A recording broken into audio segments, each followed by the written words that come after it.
खबर गाजीपुर जनपद से देवकली ब्लॉक का एक ऐसा गांव जहां पर साफ सफाई के साथ साथ जमकर विकास किया गया है। इस गांव में नेशनल खबर 9 की टीम पहुंची और विकास के कार्यों पर चर्चा की।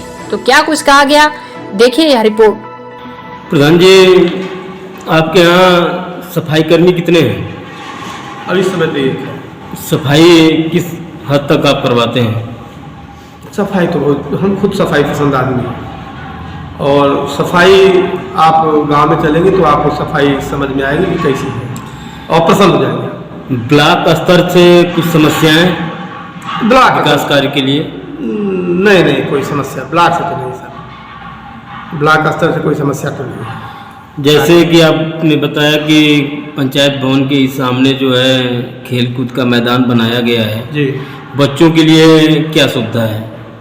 और बच्चों के लिए वॉलीबॉल की सुविधा है और क्रिकेट की सुविधा है और दौड़ते हैं लोग बच्चे और कुछ आदमी टहलते भी आकर के सुबह यहाँ पे हैं। आपकी ग्राम सभा में जल संरक्षण को ध्यान में रखते हुए जी, कितने तालाब हैं या कितनी पोखरियां हैं?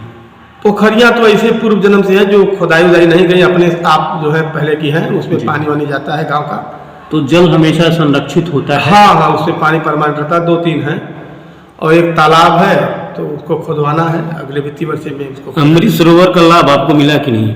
नहीं, ये दरअसल हमारे यहाँ तालाब की जो एरिया जिसमें तालाब पुराना है वो 16 बिस्वा है और अमृत सरोवर लगभग 32 बिस्वे में बनाया जाना था, इसलिए कम जमीन होने के नाते हम उसका लाभ तो नहीं ले पाए। उत्तर प्रदेश सरकार की या यूं कहा जाए कि भारत सरकार की एक महत्वपूर्ण योजना है जिसे कहा जाता है रेन हार्वेस्टिंग। जी, रेन हार्वेस्टिंग आपकी ग्राम सभा में दिया जा रहा है क्या? आपकी ग्राम सभा में इसका लाभ मिल रहा है? दरअसल हमारे ग्राम सभा में जो पुराने हैं ना, पोखरी टाइप हैं, कुछ खंता टाइप है, कुछ बड़े जलाशय टाइप के हैं, बात वो उसी में जो कुछ हो रहा है तो हो रहा। अभी तक इस प्रकार का निर्माण हमने नहीं करवाया है। अच्छा, इस तरीके का अभी आपके यहाँ नहीं, योजना नहीं है। ठीक है, कोई बात नहीं है। आप हमें ये बताएं, यदि एक विद्यालय प्रतिदिन खुलता हो तो क्या वजह होती है कि एक सरकारी स्कूल से एक प्राइवेट स्कूल में बच्चों का स्थानांतरण हो जाता है? दोनों ही प्रतिदिन खुल रहे हैं, बताएं। अब जैसे हमारे यहाँ है, अब यहाँ एक सामने फील्ड है, पंचायत भवन है और सार्वजनिक कार्य भी होते रहते हैं, यज्ञ इत्यादि भी होते रहते हैं। हमारे गांव गंगा किनारे होने के नाते तमाम महात्माओं का आना जाना लगा रहता है जी, कथा प्रवचन भी होता है और बारात इत्यादि भी रुकती हैं। तो गांव के लोग भी जो इसी किस्म के हैं लोग, केयर टेकर मौजूद रहती हैं और साफ सफाई भी दुरुस्त रहता है।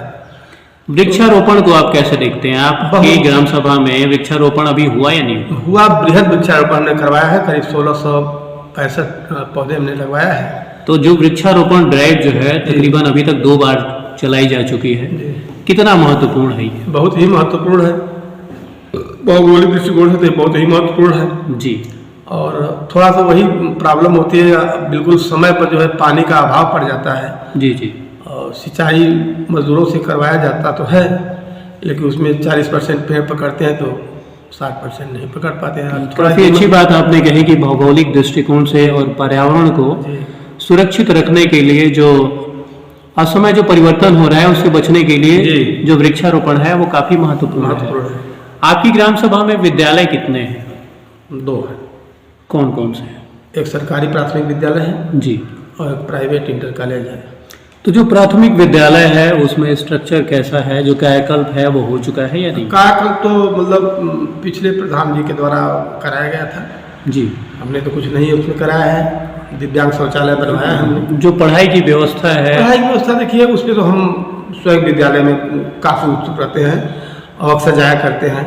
बतौर प्रधान आप जी अपनी ग्राम सभा के प्राथमिक विद्यालय को कितना तरजीह देते हैं? बहुत ज़्यादा, बहुत ज़्यादा। हमारे समझ में तो नवीनता का जो एक क्रम बन गया है, मॉडर्नाइजेशन। अच्छा, यानी कि जो बिल्डिंगें हैं वो अच्छी? हाँ, बहुत ज़्यादा टोपी और बहुत ज़्यादा बूट, बहुत बड़ा सूट। क्या ऐसा नहीं लगता कि कहीं न कहीं शिक्षा का भी अभाव है? जो शिक्षा का स्तर होना चाहिए, जिस ईमानदारी के साथ शिक्षकों को शिक्षा देनी चाहिए, उसकी भी कमी है? बहरहाल अब ऐसा जो हो एक देखी देखा जो हो जाता है ना, ऐसा तो है, लेकिन जिस तरह से हमारी उत्तर प्रदेश सरकार मतलब काफ़ी प्रयास कर रही है, तो हमको तो लगता है कि आने वाला दिन सुनहरा दिन होगा प्राथमिक विद्यालयों के लिए और गांव के लिए लोग। ये थी हमारे साथ जुड़े हुए देवकली ब्लॉक स्थित दुबैथा ग्राम सभा के ग्राम प्रधान उदयनाथ चौबे जी। उदयनाथ चौबे जी की ग्राम सभा में हमने घूमा भी, यहाँ तक कि अंदर जो बनाए हुए जो खड़ंजे हैं, खड़ंजों पे अमूमन ये देखा जाता है कि ईंटें लगाई जाती हैं, लेकिन आपकी ग्राम सभा में जितने भी कार्य हुए हैं ज़्यादातर कार्य इंटरलॉकिंग की साथ ही हुआ है, इंटरलॉकिंग की मदद से हुए हैं। इंटरलॉकिंग होने से एक फ़ायदा और हो जाता है कि जो साफ़ सफाई का स्तर होता है वो बढ़ जाता है, और इनकी ग्राम सभा में जो साफ़ सफाई है वो अच्छी है, काफ़ी अच्छी है, सराहनीय भी है। ऐसा हर ग्राम सभा में होना चाहिए, हर दूसरी ग्राम सभा में होना चाहिए। आप अपने साथी प्रधानों को क्या कहना चाहेंगे? सबको हम यही चाहेंगे कि अपने गांव के विकास के लिए सब प्रयत्नशील होना चाहिए, और आदर सद्भाव, सामाजिक और कटुता को त्याग करके एक साथ मिलकर के सार्वजनिक विकास के पथ पर अग्रसर होना चाहिए।